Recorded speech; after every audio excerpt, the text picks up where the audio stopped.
कटक भली पारंपरिक रक्षणशील सहरु जड़े महिला भावे निर्वाचित होई राज्य विधानसभा को आसिबा एक गौरवमय अध्याय। 1972 मसीहारे नंदिनी शतपथी कांग्रेस टिकेट रे एही आसनरु निर्वाचित होइतिले। तांको पूर्वरु बा तांको परे एही निर्वाचन मंडलीरु केही महिला प्रतिनिधि ओडिशा विधानसभा को प्रतिनिधित्व करिनांती। 2009 मसीहारे सीमा पुनः निर्धारण परे मध्य कटक बारवाटी जहाँ मूल कटक सहर भावे परिचित केवल पुरुष प्रतिनिधि को बाछिछि।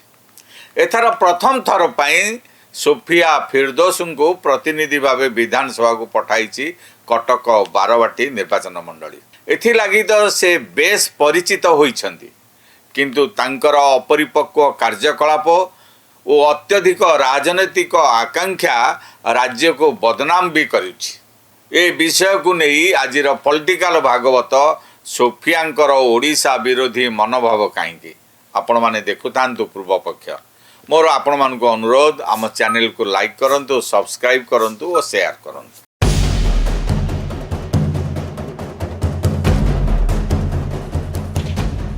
भारत वर्षरे एबे दुई जन सोफिया चर्चा रे अछंदी।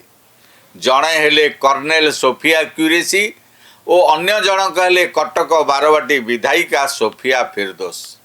कर्नेल सोफिया क्यूरेसी ऑपरेशन सिंदूर बेले देशर सैनिक मानक वीरगाथा वर्णना करी समग्र विश्व रे निजर परिचय सृष्टि करिसेंती, किंतु कटक बारवाटी विधायिका सोफिया फिरदौस निज राज्य को एक बलात्कारी राज्य भावे प्रचार करी समग्र विश्व रे परिचित होइछन्ती। चलित विधानसभा रे कांग्रेसर एकमात्र महिला विधायिका होइछन्ती सोफिया फिरदौस।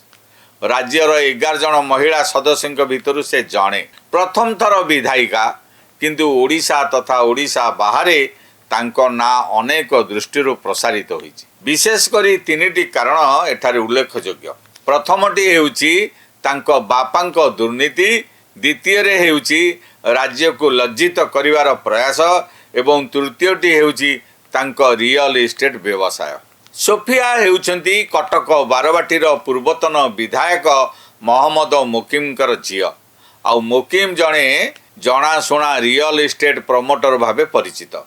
तांको नारे आर्थिक अनियमितता और निर्वाचन संबंधी मामला रही। ओडिशा ग्रामांचल गृह निर्माण और उन्नयन निगम बा ORHDC सह जड़ित एक 1.5 कोटी टंकार ऋण दुर्नीति मामला रे से छंदी होई पड़िछन्ती। से मेट्रो बिल्डर्स प्राइवेट लिमिटेड रो मैनेजिंग डायरेक्टर थाई नयापल्ली भुवनेश्वर रे मेट्रो सिटी 2 प्रकल्प पई ए ऋण अनुचित भावे हासिल करिथिबा अभियोग होइथिला। मिलिथिबा सूचना अनुसार पूर्वरु कोटिए टंकार ऋण चुक्ति रे डिफॉल्टर थाई मध्य मोकिम 1.5 कोटी टंकार ऋण पई आवेदन करिथिले। से नकली दलील यथा अग्नि सुरक्षा पई नो ऑब्जेक्शन सर्टिफिकेट एवं भुवनेश्वर उन्नयन प्राधिकरण बा बीडीए रो अन्यान्य अनुमोदन दलील जाल करी ऋण हासिल करथिले। ऋण अनुमोदन और बंटन निगमर नियमावली उल्लंघन करी बिना बोर्ड ऑफ डायरेक्टर्स बा ऋण कमिटी अनुमोदन एवं साइट जांच बिना करा जाइथिला।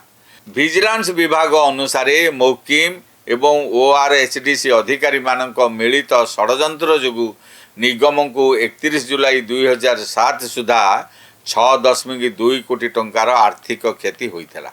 29 सेप्टेम्बर 2022 रे भुवनेश्वर विजिलेंस स्पेशल जज मोकिम को भारतीय दंड विधान धारा 428 जहाँकि ठकेई पई जालियाती, धारा 431 जाल दलील व्यवहार, धारा 420 ठकेई एवं धारा 120 भी अपराधिक षडयंत्र अनुजाई दोषी साब्यस्त करथिले।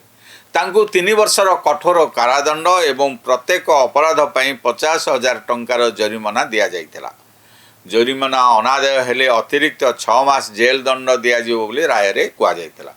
या परे उच्च न्यायालय एवं उच्चतम न्यायालय द्वारस्थ होइथिले मोकिम। 23 एप्रिल 2024 रे सुप्रीम कोर्ट तांकर 3 वर्षर दंडादेश को स्थगित रखी ओडिशा सरकार को तांका अपील जवाब देवा को नोटिस जारी करथिले। एही स्थगित आदेश मोकिम को अस्थायी आश्वस्ति प्रदान करिछि।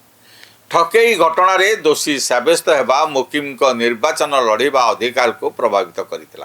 कारण representation of the people's act अनुजाई 2 वर्ष बा ताठरू अधिक दंड पाइथिबा व्यक्ति 6 वर्ष पई निर्वाचन लड़ी पारिबे नाही। सुप्रीम कोर्टर दंड स्थगित आदेश तांको अस्थायी आश्वस्ति देइछि सिना, किंतु से निर्वाचन लड़ी पारिबे नाही। मुकिम को मामला एतिकिरे सरी नाही। 2019 निर्वाचन बातिल मामला मध्य तांको लागि उत्कट समस्या सृष्टि करथिला।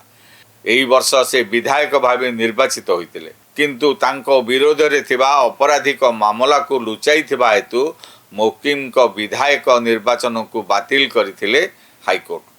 मुकिम यहाकू सुप्रीम कोर्ट रे चैलेंज करथिले। 2024 रे सुप्रीम कोर्ट हाईकोर्ट रो आदेश को स्थगित रखी तांको विधायक पद रे रहिबा को अनुमति देइथिले।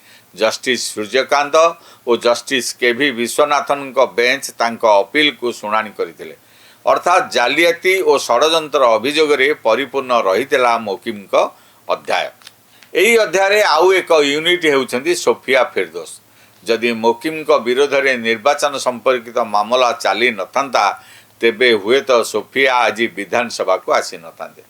निजको रियल इस्टेट व्यवसाय रे बांधी रखिथिबा सोफिया परिवार राजनीतिक सत्ता को रक्षा करने लगी 2024 निर्वाचन लड़ीते।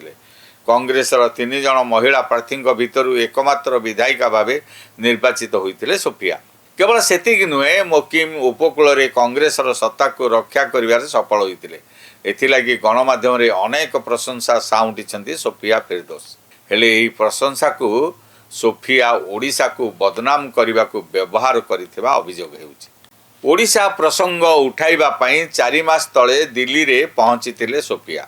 सरकार को विरोध ना रे ओडिशा को बदनाम कले से। यार फलस्वरूप ओडिशा को महिला निर्यातना, अपहरण, बलात्कारी राज्य भावे अमेरिका पक्षर राज्य को मोहर मिलला। आउ विदेशी पर्यटन मानचित्र जो ओडिशा सरलता आतिथेयता पई परिचित हेउथिला ताहाकू बलात्कारी राज्य भावे चित्रण करागला। एठारे महिला सुरक्षा नुहंती बोली एक छवि विदेश रे प्रचारित हैला। आउ एहाकू नै लज्जा अनुभव बदल रे सोफिया दल रे निज स्थिति को आहुरी मजबूत करने को चाहिए। आउ एही पर्याय रे ओडिशा महिलांक पई सुरक्षित नुहे बोली बारंबार दिल्ली गस्त करी से कहिबाकू लागिले। एही धारा एबे भी जारी रही। छात्री आत्माहुति को राज्य सरकार विफलता भावे प्रचारित करिसेंती सोफिया। किंतु सोफिया निज दल द्वारा अतीत रे महिला निर्यातना घटना को पढ़ी नाहांती। कांग्रेस शासन समय रे ओडिशा रे होइतिबा शांतिलता छबिराणी अंधुणी छात्री अंजना मिश्र निर्यातना मामला विषय रे से पढ़िबा आवश्यक। अन्य को आंगुठी देखाइबा पूर्वरु निज दलर इतिहास को से जानिबा उचित। यह निश्चित जे राज्य रे बारंबार घटुथिबा महिला आत्माहुति घटना एक चिंतार कारण। एथिरे सरकारी विफलता सह सामाजिक स्खलन भी रही। यह दिनकर घटना नुहे। एथिलागि आमको और आम सरकार को चिंता करिवार आवश्यकता रही। एथिरे राजनीति को न देखि कार्यानुष्ठान नेबार आवश्यकता रही। किंतु एहाकु नै जातीय और आंतर्जातिक स्तर रे मीडिया दृष्टि आकर्षण करिवार किछि आवश्यकता रही कि जदि समाधानर रास्ता न देई परिबे ताहाले आपण की जनप्रतिनिधि हेबे। ठकामी और भ्रष्टाचार भित्तिभूमि उपरे प्रतिष्ठा होइतिबा ए भित्तिभूमि कौन सोफिया को राजनीतिक सफलता आनिबारे सहायक हेबो ना कांग्रेस जेपरी राज्य और देशवासी मनरू उभेबारे लागिछि सोफिया क्षेत्र रे आगामी दिन में ताहा प्रमाणित हेबो। आपण माने विचार करंतु, मतामत निश्चय रखिबे। एइठी शेष करुछि आजिर पॉलिटिकल भागवत। रहुछि नमस्कार।